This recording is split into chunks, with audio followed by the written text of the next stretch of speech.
ಮೀನರಾಶಿಯವರ September ಮಾಸದಲ್ಲಿರ್ತಕ್ಕಂತಹ ಬದಲಾವಣೆಗಳೇನು, ಅವರ ಜೀವನದಲ್ಲಿ ಆಗ್ತಕ್ಕಂತಹ ಘಟನೆಗಳೇನು, ಅವರ ಜೀವನದಲ್ಲಿ ಗಂಡಾಂತರ ಇದೆಯಾ ಅಥವಾ ರಾಜಯೋಗವೇ ಇದೆಯಾ ಅಂತ ಹೇಳಿ ಪರಿಪೂರ್ಣವಾದಂತಹ ಮಾಹಿತಿಯನ್ನ ತಿಳಿಸ್ಕೊಡ್ತಾ ಇದ್ದೇನೆ.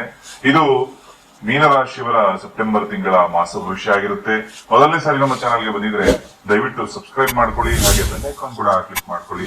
ಈ ಒಂದು ಮಾಸದಲ್ಲಿ ನವರಾತ್ರಿಗಳು ಕೂಡ ಇರತಕ್ಕಂಥದ್ದು. ಜೊತೆಗೆ ಈ ಒಂದು ನವರಾತ್ರಿಯ ಸಂದರ್ಭದಲ್ಲಿ ನಮ್ಮ ಜೀವನದಲ್ಲಿರ್ತಕ್ಕಂತಹ ಸಕಲ ಕಷ್ಟಗಳು ಕೂಡ ಪರಿಹಾರ ಆಗ್ಲಿಕ್ಕೆ ವಿಶೇಷವಾದಂತಹ ಒಂದು ತಂತ್ರ ಒಂದಿದೆ. ಅದನ್ನ ಮಾಡೋದ್ರಿಂದ ಶತ್ರು ಬಾಧೆಗಳಾಗಿರ್ಬೋದು, ಆರೋಗ್ಯ ಸಮಸ್ಯೆಗಳಾಗ್ಬೋದು, ವ್ಯಾಪಾರ ವ್ಯವಹಾರ ಸಾಲ ಬಾಧೆಗಳಾಗ್ಬೋದು, ಹಾಗೂ ವಿದ್ಯಾರ್ಥಿಗಳಿಗೆ ಉತ್ತರೋತ್ತರ ಅಭಿವೃದ್ಧಿ ಆಗ್ಲಿಕ್ಕೆ, ಜೊತೆಯಲ್ಲಿ ಮನೆಯಲ್ಲಿ ಯಾರೋ ಏನೋ ಮಾಡಿಸ್ಬಿಟ್ಟಿದ್ದಾರೆ, ಮಾಟ ಮಂತ್ರ ಆಗ್ಬಿಟ್ಟಿದೆ, ದೃಷ್ಟಿದೋಷ ಇದೆ, ಈ ರೀತಿ ಸಮಸ್ಯೆಗಳು ನಿಮ್ಮ ತಲೆಯಲ್ಲಿ ಏನಾದರೂ ಕೂತಿದ್ರೆ ಎಲ್ಲವೂ ಕೂಡ ಪರಿಹಾರ ಆಗ್ಲಿಕ್ಕೆ ವಿಶೇಷ ಪಂಚ ದೀಪವನ್ನ ಮನೆಯಲ್ಲಿ ಹಚ್ಚೋದ್ರಿಂದ ನಿಮ್ಮ ಸಮಸ್ಯೆಗಳು ಸಂಪೂರ್ಣವಾಗಿ ಪರಿಹಾರ ಆಗುತ್ತೆ. ಆ ತಂತ್ರವನ್ನ ಕೂಡ ಪೂರ್ಣವಾಗಿ ತಿಳಿಸ್ಕೊಡ್ತೇನೆ. ಮೊದಲನೇದಾಗಿ ಈ ಒಂದು ಮೀನರಾಶಿಯಲ್ಲಿ ಬರ್ತಕ್ಕಂತಹ ನಕ್ಷತ್ರಗಳಂದ್ರೆ ಪೂರ್ವಭಾದ್ರ ನಕ್ಷತ್ರದ 4ನೇ ಪಾದ, ಉತ್ತರಾಭಾದ್ರ ನಕ್ಷತ್ರದ ಎಲ್ಲಾ 4 ಪಾದಗಳು ಹಾಗೂ ರೇವತಿ ನಕ್ಷತ್ರದ ಎಲ್ಲಾ 4 ಪಾದಗಳು ಕೂಡ ಈ ಒಂದು ಮೀನರಾಶಿಯಲ್ಲಿ ಇರ್ತಕ್ಕಂಥದ್ದು. ಹಾಗೆ ಶುಭ ವರ್ಣ ಮೀನರಾಶಿಯವರಿಗೆ ಯಾವುದು ಅಂದ್ರೆ ಹಳದಿ, ಅಂಜೂರ ಅಥವಾ ತಿಳಿನೀಲಿ ಅಥವಾ ಬಿಳುಪು ಬಣ್ಣಗಳು ಇವರಿಗೆ ಶುಭವನ್ನ ಕೊಡುತ್ತೆ. ಶುಭ ದಿನಗಳು ಸೋಮವಾರ, ಮಂಗಳವಾರ ಮತ್ತು ಗುರುವಾರ ಆಗಿರುತ್ತೆ. ಶುಭ ಸಂಖ್ಯೆಗಳು 2, 3 ಮತ್ತು 9 ಆಗಿದ್ರೆ ಶುಭ ದಿಕ್ಕು ಉತ್ತರ ದಿಕ್ಕಾಗಿರುತ್ತೆ. ಶುಭ ರತ್ನ ನೀಲಮಣಿ, ವಜ್ರ ಅಥವಾ ಕನಕ ಪುಷ್ಯರಾಗವನ್ನ ಹಾಕೋಬೇಕು. ಈ ರತ್ನಗಳನ್ನ ಧರಿಸೋದಕ್ಕಿಂತ ಮುಂಚೆ ನಿಮ್ಮ ಜಾತಕದಲ್ಲಿರ್ತಕ್ಕಂತಹ ಬಾಧಕ ಸ್ಥಾನಗಳು ಯಾವುದು ಅಥವಾ ಲಾಭ ಸ್ಥಾನಗಳು ಯಾವುದು, ಉಚ್ಚ ನೀಚ ಸ್ಥಾನಗಳು ಯಾವುದು ಅಂತ ಹೇಳಿ ನೋಡ್ಕೊಂಡ ಅನಂತರವಷ್ಟೇ ರತ್ನಗಳನ್ನ ಧರಿಸ್ಕೋಬೇಕಾಗತ್ತೆ. ನೀವು ಸುಬ್ರಹ್ಮಣ್ಯ ಸ್ವಾಮಿ ಆರಾಧನೆ, ಗುರುವಿನ ಆರಾಧನೆ, ಲಲಿತಾದೇವಿಯ ಆರಾಧನೆ ಮಾಡೋದು ನಿಮಗೆ ಶುಭವನ್ನ ಕೊಡುತ್ತೆ. ಈ ಮಾಸದಲ್ಲಿ ಗ್ರಹಗತಿಗಳ ಬದಲಾವಣೆಗಳು ಯಾವ ರೀತಿ ಇರುತ್ತೆ ಅಂತ ನೋಡೋದಾದ್ರೆ, ಬುಧ ಸಿಂಹರಾಶಿಯ ಪ್ರವೇಶವನ್ನ ಆಗಸ್ಟ್ 30ನೇ ತಾರೀಕು ಮಾಡ್ತಾನೆ. ಸೆಪ್ಟೆಂಬರ್ 13ಕ್ಕೆ ಮಂಗಳ ಗ್ರಹ ಸಿಂಹರಾಶಿಯ ಪ್ರವೇಶವನ್ನ ಮಾಡ್ತಾನೆ. ಸೆಪ್ಟೆಂಬರ್ 15ಕ್ಕೆ ಶುಕ್ರ ಗ್ರಹ ಸಿಂಹರಾಶಿಯ ಪ್ರವೇಶ ಮಾಡತಕ್ಕಂಥದ್ದು. ಅದೇ ದಿನ ಬುಧ ಕನ್ಯಾ ರಾಶಿಯ ಪ್ರವೇಶ ಮಾಡಿದ್ರೆ ಸೆಪ್ಟೆಂಬರ್ 17ಕ್ಕೆ ಸೂರ್ಯ ಕನ್ಯಾ ರಾಶಿಯ ಪ್ರವೇಶ ಮಾಡತಕ್ಕಂಥದ್ದು. ಈ ಒಂದು ಗ್ರಹಗತಿಗಳ ಬದಲಾವಣೆಯಿಂದಾಗಿ ಕನ್ಯಾ ರಾಶಿಯ ಸ್ಥಳೀಯರಲ್ಲಿ ಆಗ್ತಕ್ಕಂತಹ ಬದಲಾವಣೆಗಳು ಯಾವ್ಯಾವ ರೀತಿ ಇರುತ್ತೆ ಅಂತ ನೋಡೋದಾದ್ರೆ, ಈ ಮಾಸದಲ್ಲಿ ಸಮಾಜದಲ್ಲಿ ಒಂದಷ್ಟು ಹೆಸರು, ಕೀರ್ತಿ, ಮನ್ನಣೆ ಅಂತಕ್ಕಂಥದ್ದು ಕೂಡ ನಿಮಗೆ ಪ್ರಾಪ್ತಿ ಆಗ್ತಕ್ಕಂತಹ ಮಾಸ ಅಂತ ಹೇಳ್ತೇನೆ. ಹಾಗೂ ಮಾನಸಿಕವಾಗಿ ಏನಾದ್ರೂ ಒತ್ತಡ ನಿಮ್ಮಲ್ಲಿತ್ತು, ತುಂಬಾ ಸ್ಟ್ರೆಸ್ ಅಲ್ಲಿ ಇದ್ರಿ, ಡಿಪ್ರೆಷನ್ಗೆ ಹೋಗ್ತಾ ಇದ್ರಿ, ತುಂಬಾ ಚಿಂತೆ ಅಂತಕ್ಕಂಥದ್ದು ನಿಮ್ಗೆ ಏನಾದ್ರು ಕಾಡ್ತಾ ಇತ್ತು ಅಂದ್ರೆ, ಆ ಚಿಂತೆ 100% ಇತ್ತು ಅಂದ್ರೆ 50% ವರೆಗೂ ಕೂಡ ಇಳಿಕೆ ಆಗ್ತಕ್ಕಂತಹ ಮಾಸ ಇದು ಅಂತ ಹೇಳ್ತೇನೆ. ಚಿಂತೆ ಪೂರ್ಣವಾಗಿ ದೂರ ಆಗದೆ ಇದ್ರು ಒಂದಷ್ಟು ನೆಮ್ಮದಿಯ ವಾತಾವರಣ ನಿಮ್ಮ ಸುತ್ತಮುತ್ತಲಿರಬಹುದು. ನಿಮ್ಮ ಮನೆಯಲ್ಲಿ ಒಂದಷ್ಟು ಸಂತಸದ ವಾತಾವರಣಗಳು ಕೂಡ ನಿರ್ಮಾಣ ಆಗ್ಬೋದು. ಪ್ರಯತ್ನಿಸಿದ ಕಾರ್ಯಗಳಲ್ಲಿ ಪ್ರಯತ್ನವಿಲ್ಲದೆ ಇರುವ ಕಾರ್ಯ ಬೇರೆ, ಪ್ರಯತ್ನಿಸಿದ ಕಾರ್ಯಗಳು ಬೇರೆ. ಪ್ರಯತ್ನಿಸಿದ ಕಾರ್ಯಗಳೆಲ್ಲವೂ ಕೂಡ ಈ ಮಾಸದಲ್ಲಿ ಜಯವನ್ನ ನಿಮಗೆ ತಂದು ಕೊಡುತ್ತೆ. ಹಾಗೆ ಕೆಲವರಿಗೆ ಸಂತಾನ ಭಾಗ್ಯ ಅಂತಕ್ಕಂಥದ್ದು ಕೂಡ ಪ್ರಾಪ್ತಿಯಾಗುತ್ತೆ. ಜೊತೆಯಲ್ಲಿ ಸ್ನೇಹಿತರಿಂದ ಕೂಡ ಸಂತೋಷ, ಹೊಸ ಹೊಸ ಸ್ನೇಹಿತರಾಗ್ತಕ್ಕಂತಹ ಮಾಸ ಅಂತ ಹೇಳ್ತೇನೆ. ಹಾಗೆ ನಿಮ್ಮ ಹೆಸರನ್ನ ಬಳಸಿಕೊಂಡು ಇನ್ನೊಬ್ಬರು ನಿಮ್ಮ ಬೆನ್ನ ಹಿಂದೆ ಏನೋ ಪಿತೂರಿ ಮಾಡಿ, ಅವನು ಹೇಳ್ದ ಇವನು ಹೇಳ್ದ ಅಂತ ಹೇಳಿ, ಅವಳು ಹೇಳಿದ್ಲು ಇವಳು ಹೇಳಿದ್ಲು ಅಂತ ಹೇಳಿ ನಿಮ್ಮ ಮೇಲೆ ಒಂದಷ್ಟು ಆರೋಪ ಬರ್ತಕ್ಕಂತಹ ಮಾಸ ಇದು ಅಂತ ಹೇಳ್ತೇನೆ. ಹಾಗಾಗಿ ಸ್ನೇಹಿತರೆಲ್ಲರೂ ಒಳ್ಳೆಯವರೇ ಇರೋದಿಲ್ಲ, ಶತ್ರುಗಳು ಅವರಲ್ಲಿ ಸಿಕ್ಕಿಕೊಂಡಿರ್ತಾರೆ. ಅವರನ್ನ ಹಿತಶತ್ರುಗಳು ಅಂತ ಹೇಳ್ತಿರ್ತೇವೆ. ಈ ಹಿತಶತ್ರುಗಳಿಂದ ಸ್ವಲ್ಪ ಎಚ್ಚರಿಕೆಯಲ್ಲಿ ಮೀನರಾಶಿಯವರು ಇರಬೇಕು. ಚಂಚಲತೆಯ ಮನಸ್ಸು ನಿಮ್ಮದಾಗಿರುತ್ತೆ. ಆದ್ರೆ ಈ ಮಾಸದಲ್ಲಿ ನಿಮ್ಮ ಶತ್ರುಗಳು, ಹಿತಶತ್ರುಗಳು ಯಾರು ಅಂತ ಹೇಳಿ ನಿಮಗೆ ಗೊತ್ತಿರುತ್ತೆ.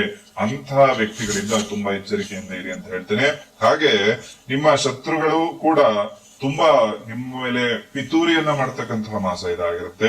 ಜೊತೆಯಲ್ಲಿ ಆರೋಗ್ಯದ ಕಡೆ ಕೂಡ ನಿಮ್ಮ ಗಮನ ಇರಬೇಕಾಗತ್ತೆ. ಈ ಮಾಸದ ಮೊದಲ 15 ದಿವಸ ಆರೋಗ್ಯದ ಕಡೆ ಒಂದಷ್ಟು ಗಮನವನ್ನ ಇಟ್ಕೋಬೇಕು. ಪ್ರೇಮಿಗಳಿಗೆ ಈ ಮಾಸ ಅತ್ಯಂತ ಒಂದು ಶುಭದಾಯಕ ಫಲಗಳು ಕೊಡುತ್ತೆ. ಪ್ರೇಮ ವಿವಾಹ ಆಗ್ತಕ್ಕಂತಹ ಮಾಸ ಈ ಒಂದು ಮೀನರಾಶಿಯವರಿಗಿರ್ತಕ್ಕಂಥದ್ದು. ಆದ್ರೆ ಈ ಒಂದು ಮದುವೆಗಿಂತ ಮುಂಚೆ ಮುನ್ನೆಚ್ಚರಿಕಾ ಕ್ರಮಗಳನ್ನ ತಗೋಬೇಕಾಗತ್ತೆ. ಅದೇ ಒಂದು ಹುಡುಗಿ ಅಥವಾ ಹುಡುಗನ ಮನೆಯಲ್ಲಿ ಆದಷ್ಟು ಅವರ ಮನೆಯವರನ್ನ ಒಪ್ಪಿಸಿ ಮದುವೆಯಾಗಿ ಈ ರೀತಿ ಹೇಳಿದ್ರು, ಗುರೂಜಿ ಹೇಳಿದ್ರು ಅಂತ ಹೇಳಿ ಮದುವೆ ಆಗೋದಕ್ಕೆ ಹೋಗ್ಬಿಡಿ. ಆದ್ರೆ ಈ ಮಾಸದಲ್ಲಿ ಹೆತ್ತವರ ಒತ್ತವರ ನೋವುಗಳಿರುತ್ತೆ. ನಿಮ್ಮ ಹೆತ್ತವರು ಕಣ್ಣೀರಲ್ಲಿ ಕೈ ತೊಳೆಯುವಂತಹ ಕೆಲಸವನ್ನ ಯಾವುದೇ ಕಾರಣಕ್ಕೂ ಮಾಡೋದಕ್ಕೆ ಹೋಗ್ಬೇಡಿ. ಹಾಗೆ ಈ ಮಾಸದಲ್ಲಿ ವಿದ್ಯಾರ್ಥಿಗಳಿಗೆ ಓದಿನಲ್ಲಿ ಆಸಕ್ತಿ ಅಂತಕ್ಕಂಥದ್ದು ತುಂಬಾ ಚೆನ್ನಾಗಿರುತ್ತೆ. ಸರ್ಕಾರಿ ನೌಕರಿಯಲ್ಲಿ ಯಾರಿರ್ತಾರಲ್ಲ ಅವರೆಲ್ಲರಿಗೂ ಕೂಡ ಈ ಮಾಸದಲ್ಲಿ 17ನೇ ತಾರೀಕು ಕಳೆದ ನಂತರ ಚೆನ್ನಾಗಿರುತ್ತೆ.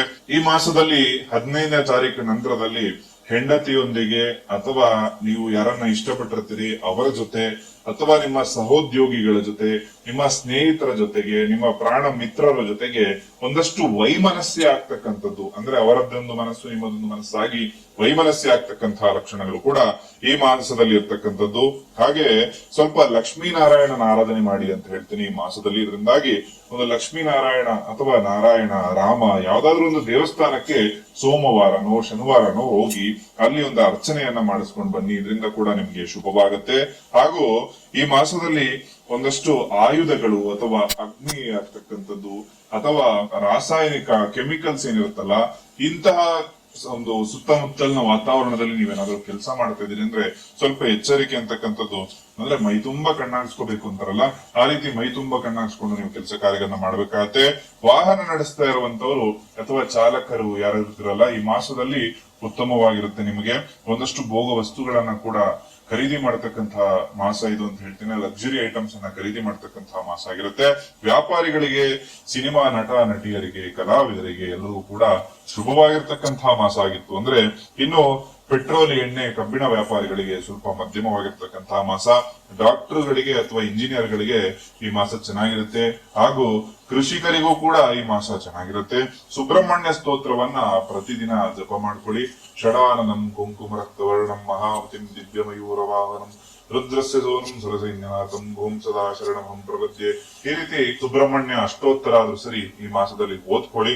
ಹಾಗೆ ಪ್ರತಿದಿನ ಓಂ ದುಂ ದುರ್ಗಾಯೈ ನಮಃ ಅಂತಕ್ಕಂತಹ ಸ್ತೋತ್ರವನ್ನ ಒಂದಷ್ಟು ಈ ಮಾಸದಲ್ಲಿ ನೀವು ಓದ್ಕೊಂಡು ಹೋಗೋದ್ರಿಂದ ಶುಭದಾಯಕ ಫಲಗಳು ಕೂಡ ನಿಮಗೆ ಪ್ರಾಪ್ತಿಯಾಗುತ್ತೆ. ಆಗ್ಲೇ ಹೇಳದೆ ಈ ಮಾಸದಲ್ಲಿ ನವರಾತ್ರಿಗಳಿರ್ತಕ್ಕಂಥದ್ದು. ಈ ನವರಾತ್ರಿಯಲ್ಲಿ ನಿಮ್ಮ ಕೆಲಸ ಕಾರ್ಯಗಳೆಲ್ಲವೂ ಕೂಡ ಚೆನ್ನಾಗಿ ಅಭಿವೃದ್ಧಿ ಆಗ್ಲಿಕ್ಕೆ, ನಿಮ್ಮ ಶತ್ರು ಬಾಧೆಗಳೆಲ್ಲವೂ ಕೂಡ ಪರಿಹಾರ ಆಗ್ಲಿಕ್ಕೆ ವಿಶೇಷ ತಂತ್ರ ಹೇಳಿದ್ದೆ. ಈ ಮಾಸದಲ್ಲಿ ಮಾಡಬಹುದಾದ ತಂತ್ರದ ಬಗ್ಗೆ ಈಗಾಗಲೇ ತಿಳಿಸ್ತಾ ಇದ್ದೆ. ಆ ತಂತ್ರ ಏನಪ್ಪಾ ಅಂತಂದ್ರೆ ವಿಶೇಷವಾದ ಪಂಚದೀಪವನ್ನ ಮನೆಯಲ್ಲಿ ಹಚ್ಚುವಂಥದ್ದು. ಈ ಪಂಚ ದೀಪಗಳು ಅಂದ್ರೆ 5 ದೀಪಗಳು ಹಚ್ಚಬೇಕಂದ್ರೆ ಖಂಡಿತವಾಗ್ಲೂ ಇಲ್ಲ. 5 ರೀತಿಯ ಎಣ್ಣೆಗಳನ್ನ ಸಮನಾಗಿ ಮಿಶ್ರ ಮಾಡಿ 2 ದೀಪವನ್ನ ಮನೆಯಲ್ಲಿ ಹಚ್ಚಬೇಕಾಗತ್ತೆ. ಈ ದೀಪವನ್ನ ಈ ಒಂದು ನವರಾತ್ರಿಯ ಸಂದರ್ಭದಲ್ಲಿ 9 ದಿನ ಹಾಗೂ ವಿಜಯದಶಮಿಯ ಒಂದು ದಿನ 10 ದಿನಗಳ ಕಾಲ ಮನೆಯಲ್ಲಿ ಪ್ರತಿನಿತ್ಯ ಬೆಳಗಿನ ಜಾವದಲ್ಲಿ ಅಂದ್ರೆ ಸೂರ್ಯೋದಯ ಆಗ್ತಕ್ಕಂತಹ ಸಂದರ್ಭದಲ್ಲಿ ಈ ಒಂದು ದೀಪವನ್ನ ಹಚ್ಚುವುದರಿಂದ ಮನೆಗೆ ಇರ್ತಕ್ಕಂತಹ ಎಲ್ಲಾ ಕಷ್ಟಗಳು ಕೂಡ ಪರಿಪೂರ್ಣವಾಗಿ ದೂರ ಆಗುತ್ತೆ. ಯಾವ ಯಾವ ತರದ ಕಷ್ಟಗಳು ದೂರ ಆಗುತ್ತೆ ಅಂದ್ರೆ ವಿಶೇಷವಾದಂತದ್ದು, ಮೊದಲನೇದಾಗಿ ಒಂದು ಮಾಟ ಮಂತ್ರ ದೋಷಗಳಿತ್ತು ಅಂದ್ರೆ ಯಾವುದೇ ಮನೆಗೆ ಮಾಟ ಮಂತ್ರ ಆಗಿ ಆ ಮನೆ ಏಳಿಗೆ ಆಗ್ತಾ ಇಲ್ಲ, ಜನರ ಕೆಟ್ಟ ದೃಷ್ಟಿ ಆ ಮನೆಯ ಮೇಲಿತ್ತು ಅಂದ್ರೆ ಖಂಡಿತವಾಗ್ಲೂ ಈ ಸಣ್ಣ ತಂತ್ರವನ್ನ ಮನೆಯಲ್ಲಿ ಮಾಡೋದ್ರಿಂದ ಶುಭವಾಗುತ್ತೆ. ಹಾಗೆ ಆರೋಗ್ಯ ಸಮಸ್ಯೆಗಳು ನಿಮ್ಮ ಏನಾದ್ರೂ ಬಹುತೇಕ ಕಾಡ್ತಾ ಇತ್ತು ಅಂದ್ರೆ ಆರೋಗ್ಯ ಸಮಸ್ಯೆಗಳು ತುಂಬಾ ಬೇಗ ನಿವಾರಣೆ ಆಗ್ತಕ್ಕಂಥದ್ದಾಗುತ್ತೆ. ಇದರ ಜೊತೆಯಲ್ಲಿ ವ್ಯಾಪಾರ ಅಭಿವೃದ್ಧಿ ಆಗ್ತಾ ಇಲ್ಲ, ಎಷ್ಟೇ ಕಷ್ಟಪಟ್ಟರು ಎಷ್ಟೇ ಶ್ರಮ ವಹಿಸಿ ವ್ಯಾಪಾರ ಮಾಡ್ತಾ ಇದ್ರು ಕೂಡ ವ್ಯಾಪಾರ ಅಭಿವೃದ್ಧಿ ಆಗ್ತಾ ಇಲ್ಲ ಅಂದ್ರೆ ಈ ತಂತ್ರವನ್ನ ಮನೆಯಲ್ಲಿ ಮಾಡಿ. ಇದರ ಜೊತೆಯಲ್ಲಿ ಶತ್ರುಗಳಿಂದ ನಿಮಗೇನಾದ್ರೂ ತೊಂದರೆ ಆಗ್ತಾ ಇದ್ರೆ, ಶತ್ರುಗಳು ನಿಮ್ಗೆ ಪದೇ ಪದೇ ತಂಟೆ ತಕರಾರುಗಳನ್ನ ಮಾಡ್ತಾ ಇದ್ದಾರೆ, ನೀವು ನಿಮ್ಮ ಪಾಡಿಗೆ ಇದ್ರು ಪುನಃ ಪುನಃ ಬಂದು ನಿಮಗೆ ತೊಂದರೆಯನ್ನ ಕೊಡ್ತಾ ಇದ್ದಾರೆ, ಯಾವುದೇ ಕೆಲಸಕ್ಕೆ ಹೋಗ್ತಾ ಇದ್ರು ಕೂಡ ಅಡೆತಡೆಗಳನ್ನ ನಿಮ್ಮ ಶತ್ರುಗಳು ಮಾಡ್ತಾ ಇದ್ರೆ ತಂತ್ರವನ್ನ ಮಾಡಿ. ಹಾಗೆ ದಾಂಪತ್ಯ ಜೀವನದಲ್ಲಿ ಏನಾದ್ರೂ ಬಿರುಕು ಮೂಡ್ತಾ ಇದ್ರೆ, ಇಬ್ರು ಕೂಡ ಗಂಡ ಹೆಂಡತಿ ಮದುವೆಯಾಗಿ ಬಹಳ ವರ್ಷಗಳೇ ಕಳೆದಿದ್ರು ಕೂಡ ಇನ್ನೂ ಸಾಮರಸ್ಯ ಇಲ್ಲ, ಪ್ರತಿನಿತ್ಯ ಮನೆಯಲ್ಲಿ ಗಲಾಟೆ, ಅತ್ತೆ ಸೊಸೆ ಗಲಾಟೆ ಆಗ್ತಾ ಇದೆ, ನಾದಿನಿಯಿಂದ ಕಿರುಕುಳ ಆಗ್ತಾ ಇದೆ, ಈ ರೀತಿ ಮನೆಯಲ್ಲಿ ಹಲವಾರು ರೀತಿಯಾಗಿರ್ತಕ್ಕಂಥದ್ದು ಒಬ್ಬರನ್ನ ಕಂಡ್ರೆ ಒಬ್ಬರಿಗೆ ಆಗದೇ ಇರ್ತಕ್ಕಂತಹ ವಿಷಯ ಕೂಡ ಮನೆಯಲ್ಲಿ ನಿರ್ಮಾಣ ಆಗ್ಬೋದು.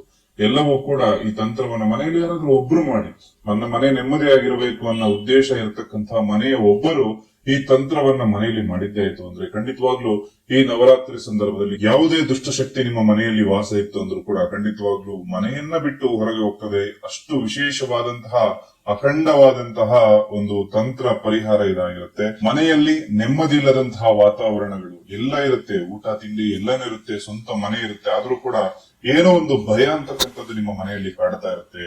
ಈ ರೀತಿ ಸಮಸ್ಯೆಗಳು ನಿಮ್ಮ ಮನೆಯಲ್ಲಿ ಇದ್ದಾಗ ಖಂಡಿತವಾಗ್ಲೂ ಈ ತಂತ್ರ ಪರಿಹಾರಗಳನ್ನ ನೀವು ಮಾಡಬಹುದಾಗುತ್ತೆ. ಹಾಗೆ ವಿದ್ಯಾಭ್ಯಾಸ ಮಕ್ಕಳು ಮಾಡ್ತಾ ಇಲ್ಲ, ಮನೆಯ ಮಕ್ಕಳಿಗೆ ಮದುವೆ ಆಗ್ತಾ ಇಲ್ಲ, ಇನ್ನಿತರ ಯಾವುದೇ ಸಮಸ್ಯೆ ಇದ್ರೂ ಕೂಡ ಈ ತಂತ್ರವನ್ನ ಮಾಡಿ ನೋಡಿ. 100% ನಿಮ್ಮ ಮನೆಯಲ್ಲೇ ಈ ಒಂದು ತಂತ್ರವನ್ನ ಮಾಡೋದ್ರಿಂದ ಪರಿಹಾರ ಆಗುತ್ತೆ. ಆ 5 ರೀತಿಯಾಗಿರ್ತಕ್ಕಂತಹ ಎಣ್ಣೆಗಳು ಯಾವುದು ಅಂತ ಹೇಳಿ ಬಹಳ ಕುತೂಹಲದಿಂದ ಕಾಯ್ತಾ ಇರ್ತೀರಿ. ಆ 5 ಎಣ್ಣೆಗಳು ಯಾವುದು ಅಂದ್ರೆ, ಮೊದಲನೆಯದಾಗಿ ಎಳ್ಳೆಣ್ಣೆ, ಎರಡನೆಯದಾಗಿ ಒಂದು ತುಪ್ಪವನ್ನ ಅದಕ್ಕೆ ಬೆರೆಸ್ಕೋಬೇಕಾಗತ್ತೆ, ಮೂರನೆಯ ಎಣ್ಣೆ ಹಿಪ್ಪೆ ಎಣ್ಣೆಯನ್ನ ಹಾಕೋಬೇಕು. ಹಿಪ್ಪೆ ಎಣ್ಣೆ ಅಂದ್ರೆ ನಿಮ್ಮ ಗ್ರಂಥಿಗೆ ಅಂಗಡಿಗಳಲ್ಲಿ ಇದು ಸುಲಭವಾಗಿ ಸಿಗುತ್ತೆ. ಹಾಗೂ 4ನೇ ಎಣ್ಣೆ ಬೇವಿನ ಎಣ್ಣೆ ಆಗಿರುತ್ತೆ. 5ನೆಯ ಎಣ್ಣೆ ಹರಳೆಣ್ಣೆ. ಈ 5 ಎಣ್ಣೆಗಳನ್ನ ಸಮನಾಗಿ ನೀವು ಮಿಶ್ರ ಮಾಡಿಕೊಂಡು ಒಂದು ಕೆಂಪು ಬತ್ತಿಯನ್ನ, ಅಂದ್ರೆ ಸಾಮಾನ್ಯವಾಗಿ ಬಿಳಿ ಬಣ್ಣದ ಬತ್ತಿ ಇರುತ್ತೆ, ಅದರ ಬದಲು ಕೆಂಪು ಬತ್ತಿಯನ್ನು ಹೇಗೆ ಮಾಡೋದು, ಸ್ವಲ್ಪ ಕುಂಕುಮವನ್ನ ಹಾಕಿ ಆ ಬತ್ತಿಯನ್ನ ಕೈಯಲ್ಲಿ ಈ ರೀತಿ ನೀವು ಉಜ್ಜಿದಾಗ ಅದು ಕೆಂಪು ಬಣ್ಣಕ್ಕೆ ತಿರುಗ್ತದೆ. ಆ ಕೆಂಪು ಬಣ್ಣದ ಬತ್ತಿಯನ್ನ ಇದಕ್ಕೆ ಹಚ್ಚಬೇಕು. ಮನೆಯಲ್ಲಿ ಕನಿಷ್ಠ ಪಕ್ಷ ಅಂದ್ರೂ ಕೂಡ 2 ದೀಪವನ್ನ ಹಚ್ಚಬೇಕು. ಸಾಧ್ಯವಾಗುವಂತವರು 5 ದೀಪವನ್ನಾದ್ರೂ ಹಚ್ಚಬಹುದು. ಈ ರೀತಿ ದೀಪವನ್ನ ಒಂದು ಸೂರ್ಯ ಉದಯ ಆಗ್ತಕ್ಕಂತಹ ಸಂದರ್ಭದಲ್ಲಿ, ಅಂದ್ರೆ ಬೆಳಿಗ್ಗೆ 6:30 ಸಂದರ್ಭದಲ್ಲೆಲ್ಲ ಮನೆಯನ್ನ ಶುಭ್ರವಾಗಿ ಗುಡಿಸಿ ಒರೆಸಿ ಈ ಒಂದು ದೀಪವನ್ನ ಮನೆಯಲ್ಲಿ ಹಚ್ಚಬೇಕಾಗತ್ತೆ. ಬಳಸುವಂತಹ ಕುಂಕುಮ ಶ್ರೇಷ್ಠ ಗುಣಮಟ್ಟದ್ದಾಗಿರಬೇಕು. ಇದನ್ನ ನೆನಪಿಡಿ. ಯಂತ್ರ ಇದ್ದವರು ಇಲ್ಲದವರು ಪ್ರತಿಯೊಬ್ಬರು ಕೂಡ ಈ ಒಂದು ಲಲಿತಾ ಸಹಸ್ರನಾಮದ ಪಾರಾಯಣ ಮಾಡ್ತಾ ಕುಂಕುಮಾರ್ಚನೆಯನ್ನು ಮಾಡಬೇಕಾಗತ್ತೆ. ಹಾಗೆ ನೀವು ಬಳಸ್ತಕ್ಕಂತಹ ಕುಂಕುಮ ಏನಿರುತ್ತೆ ಅದು ಒಳ್ಳೆ ಕ್ವಾಲಿಟಿ ಆಗಿರ್ಬೇಕು. ಯಾವ್ದೋ ಕಲರ್ ಪುಡಿ ತಗೊಬಂದು ಕುಂಕುಮ ಅಂತ ಅನ್ಕೊಂಡು ಅದನ್ನ ಮಾಡಕ್ ಹೋಗ್ಬೇಡಿ. ಒಳ್ಳೆ ಕ್ವಾಲಿಟಿ, ಅದನ್ನ ಆ ಕುಂಕುಮವನ್ನ ಬಳಸಿದಾಗ ಮಾತ್ರ ನಿಮಗೆ ರಿಸಲ್ಟ್ ಅಂತಕ್ಕಂಥದ್ದು ತುಂಬಾ ಚೆನ್ನಾಗಿ ಬರುತ್ತೆ. ಆಗ್ಲೇ ಹೇಳಿದಾಗೆ ಯಾವುದೇ ಕಷ್ಟ ಕಾರ್ಪಣ್ಯಗಳು, ದಟ್ಟ ದಾರಿದ್ರ್ಯತನ ಮನೆಯಲ್ಲಿತ್ತು ಅಂದ್ರೆ, ಮನೆ ಏಳಿಗೆನೆ ಆಗ್ತಾ ಇಲ್ಲ, ಮನೆ ಕಟ್ಟಬೇಕು ಆಗ್ತಾ ಇಲ್ಲ, ಎಲ್ಲಾ ಸಮಸ್ಯೆಗಳು ಕೂಡ ಈ ವಿಶೇಷ ಪರಿಹಾರವನ್ನ ಮನೆಯಲ್ಲಿ ಮಾಡಿ ನೋಡಿ. ಎಲ್ಲರಿಗೂ ಕೂಡ ಈ ತಂತ್ರ ಪರಿಹಾರ ಶುಭವನ್ನ ನೀಡ್ಲಿ ಅಂತ ಹೇಳಿ ಭಗವಂತನಲ್ಲಿ ಪ್ರಾರ್ಥನೆ ಮಾಡ್ತಾ, ಎಲ್ಲರಿಗೂ ಶುಭವಾಗ್ಲಿ, ಎಲ್ಲರ ಮನಸ್ಸಿನಲ್ಲಿರತಕ್ಕಂತಹ ಆಸೆ ಆಕಾಂಕ್ಷೆಗಳೆಲ್ಲವೂ ಕೂಡ ಈಡೇರಲಿ, ಎಲ್ಲರಿಗೂ ಕೂಡ ನವರಾತ್ರಿ ಹಬ್ಬದ ಹಾರ್ದಿಕ ಶುಭಾಶಯಗಳನ್ನ ತಿಳಿಸ್ತಾ ಸರ್ವೇ ಜನಃ ಸುಖಿನೋ ಭವಂತು.